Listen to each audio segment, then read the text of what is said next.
Zoro vs. Law is one of those debates that are never ending. Zoro is Luffy's right hand, a conqueror, and a character with one of the highest potential ceilings we have ever seen. Law is Luffy's rival, not a conqueror, but his abilities alone earned him a spot to never be looked down on again. And in today's video, let's talk about what would happen if these two were to go blow for blow. What's up guys, Gamblrr here, and in today's video, we've got a topic that was a long time coming. What would happen if Zoro and Law were to fight? You press on this video to find that out, and I'm here to give my answer. But let's make a deal. If you enjoy it, go ahead and subscribe. You'll get more videos, and we'll both be happy.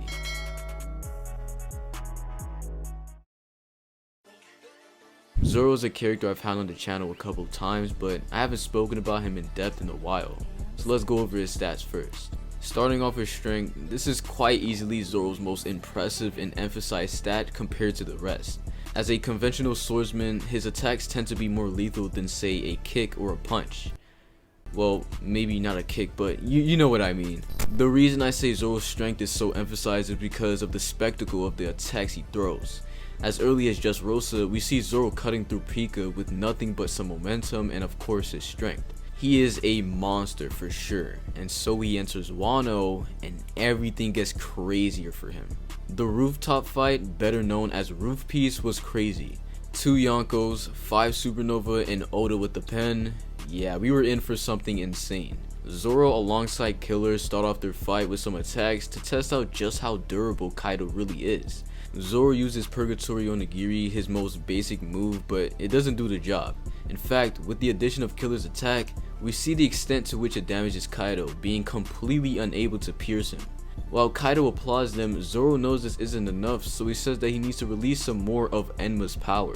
Before continuing, we have to address the elephant in the room.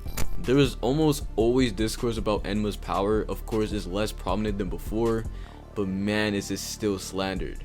The give me some hockey Oda meme is still massive, but the reason I wanted to bring it up is because of how weird it is that this was even a concept. Enma is a sword that forcefully extracts hockey from the wielder if the wielder did not tame it. What confuses me is why Zoro and later Kaido refer to his attacks and make the distinction between Enma or Odin's power rather than Zoro himself. It never made sense to me, but maybe you guys can let me know in the comments. Anyways, going back to what actually matters, Zoro is immediately outperformed by Kid Law and Luffy, with them being called monsters and compared to Zoro and Killer.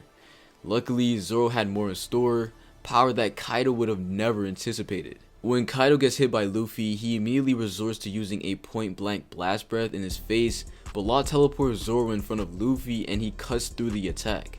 Still in the air, Zoro charges up another attack, a one sword style flying dragon blaze that scared even Big Mom.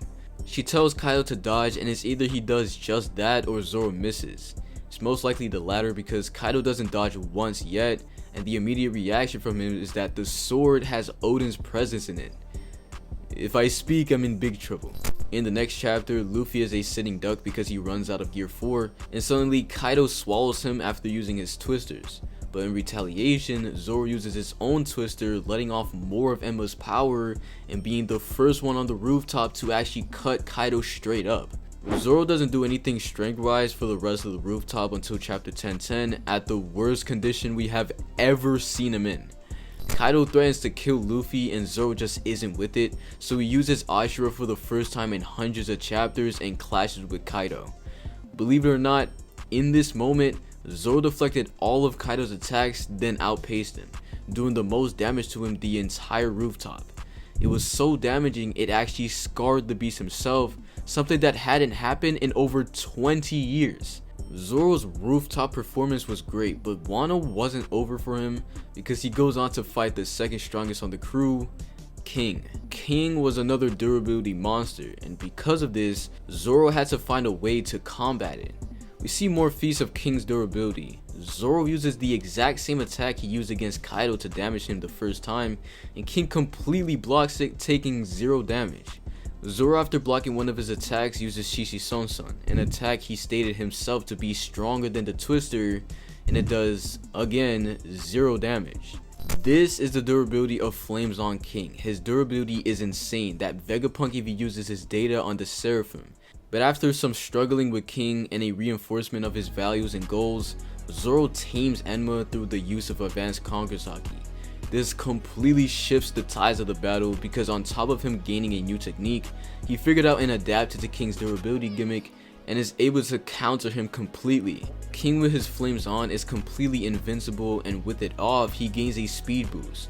We'll get into that in a second, but once Zoro figures this out, he completely dominates the battle.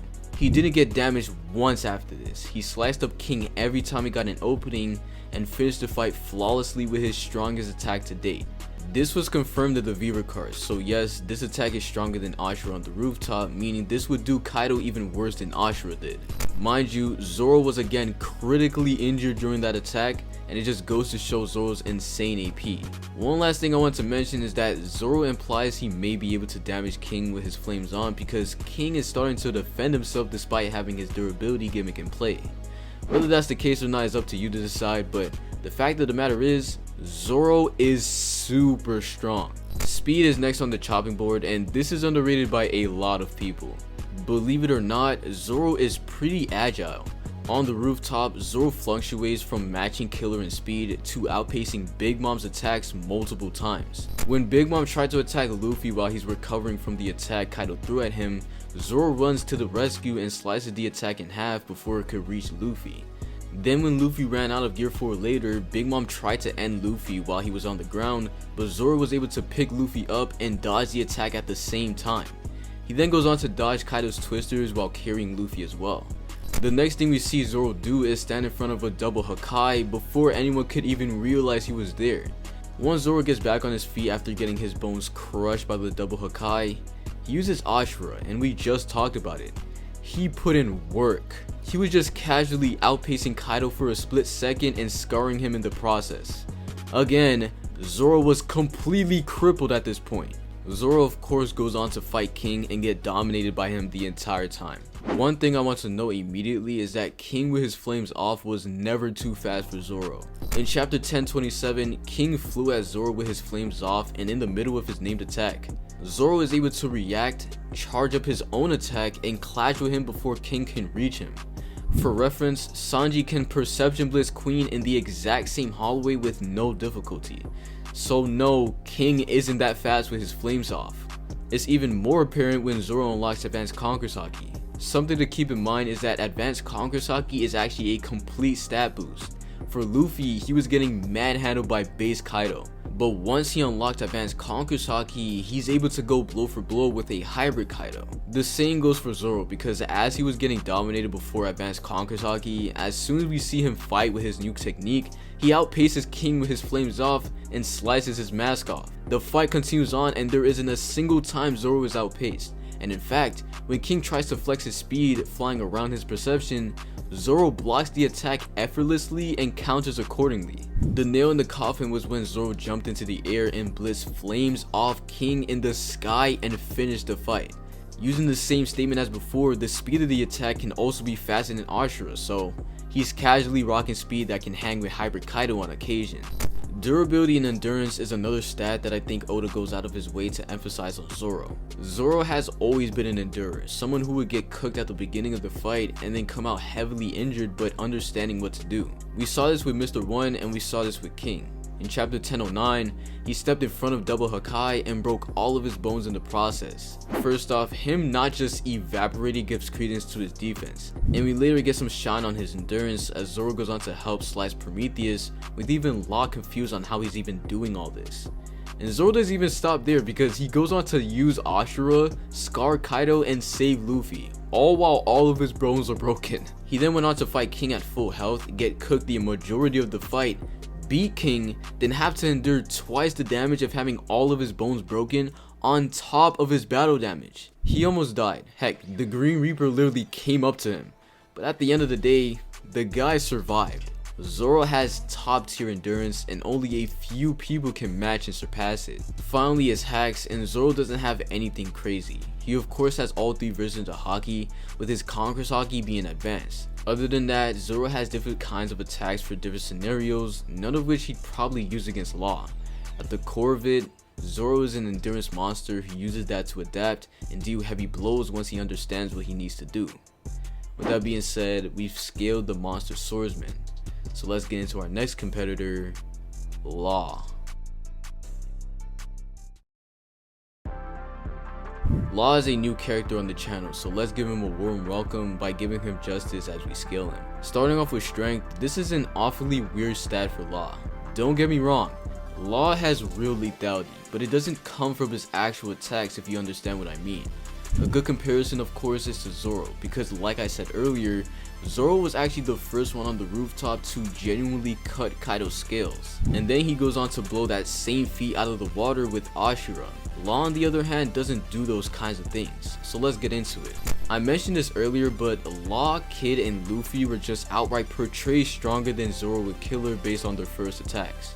It's kind of funny because all Law did was drop a rock on him. Regardless of the anime, in the manga, Law dropping a rock on Kaido literally made Kaido scream, so yeah, that's crazy. Next chapter, Law goes on to Gamma Knife Kaido, going straight through his durability and attacking his heart directly. This of course damages Kaido, but Kaido brushes it off immediately, calling it a trick. After this, Law basically does nothing else attack wise on the rooftop. In chapter 10:10, before Zoro uses Ashura, Law saves him and intercepts Kaido's attack using injection shot in his face, and Kaido admits that his attacks throw him off a lot. However, just like Zoro, Law's run isn't over yet, and the man gets even crazier. Law leaves the rooftop to team up with Kid and fight Big Mom.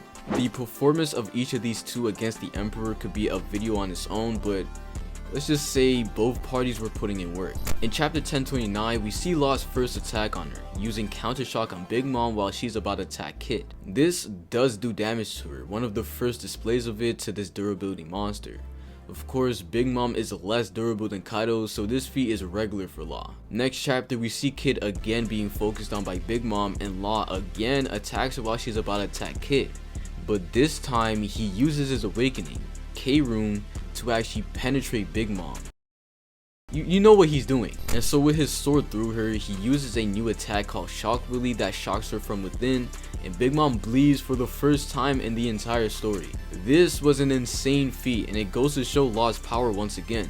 We skip many chapters and come back to a massacre. Big Mom cooked both of them off screen and they're left on the floor, so Big Mom turns around and makes her way to the rooftop. At least that's what she thought she'd be able to do, because again, while not focused on Law, he uses his awakening and uses Shock Willy. This again damages Big Mom, and in fact it damages her so hard it actually broke her arm and cracked her ribs. She's left to heal herself with her own lifespan, and she acknowledges just how dangerous Law is. I mean, of course she does, because every time she gets hit by him is when she's not even focused on him. Off guard, if you will. Next time he attacks her is literally the same concept again, throwing down a building on her while she's focusing on Kid.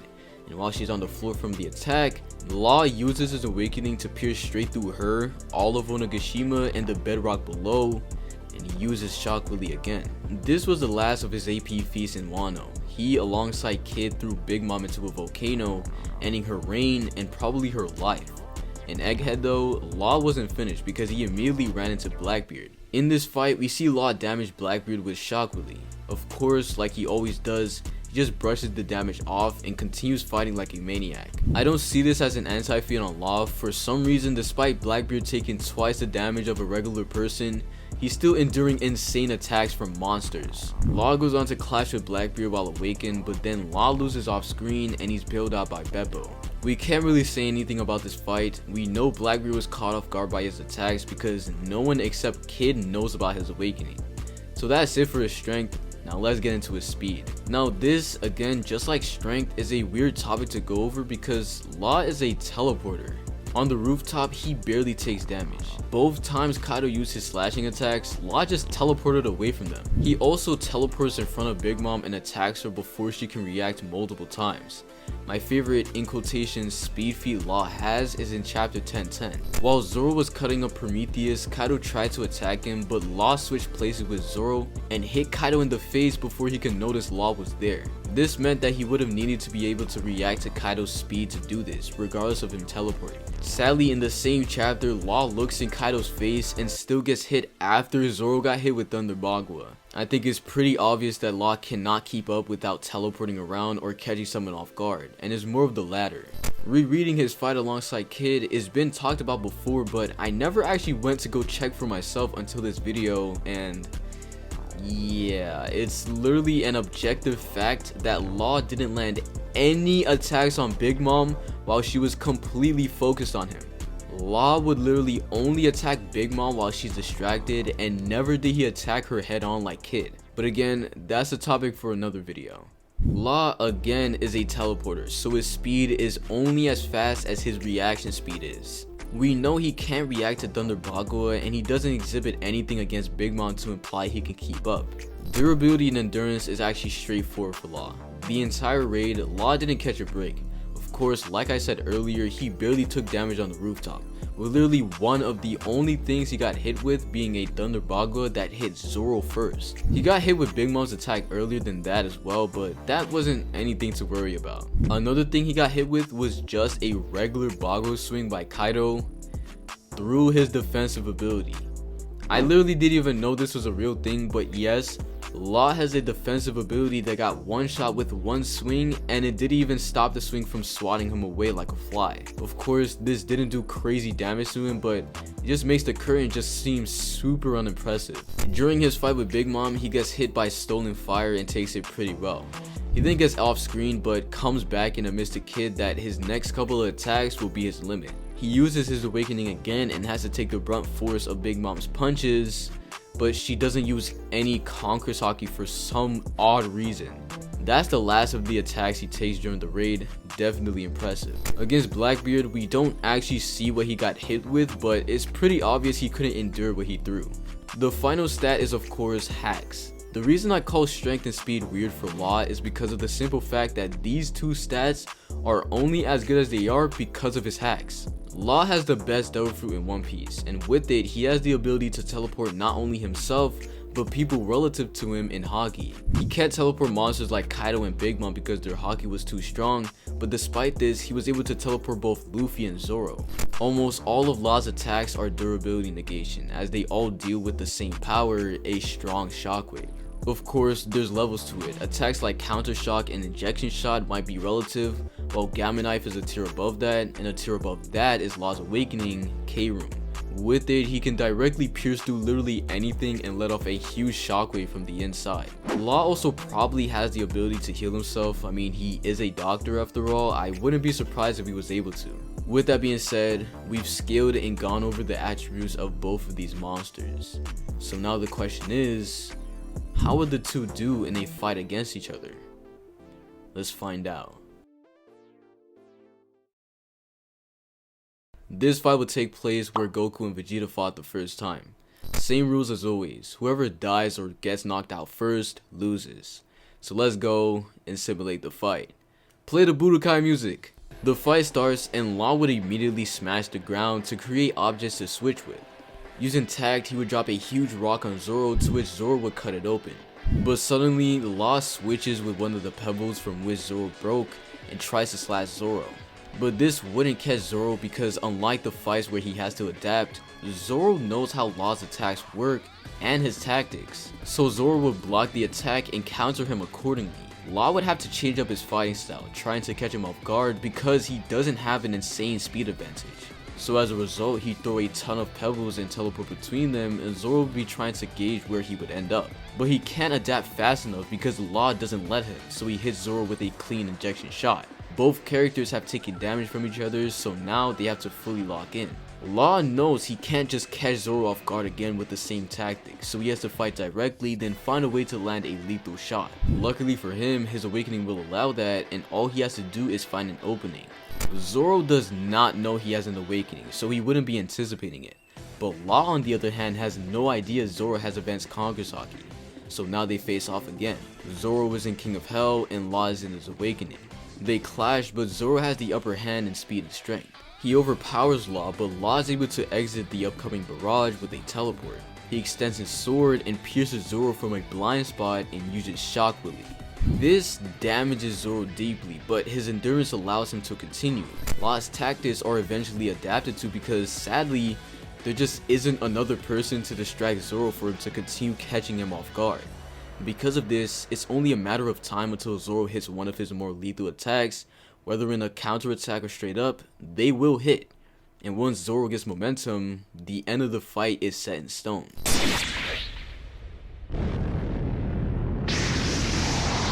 I've got Zoro winning this fight majority of the time, but there is a reason this fight is being debated about a ton. I personally just don't see Law dominating a 1v1 against someone as lethal as Zoro, especially when his best feats came from attacking an Emperor not focused on him. It's not downplay on Law's part, it's just that I'm impressed by Zoro more than not in a one-on-one. But what do you guys think? Let me know down in the comments. And I'll catch y'all in the next one.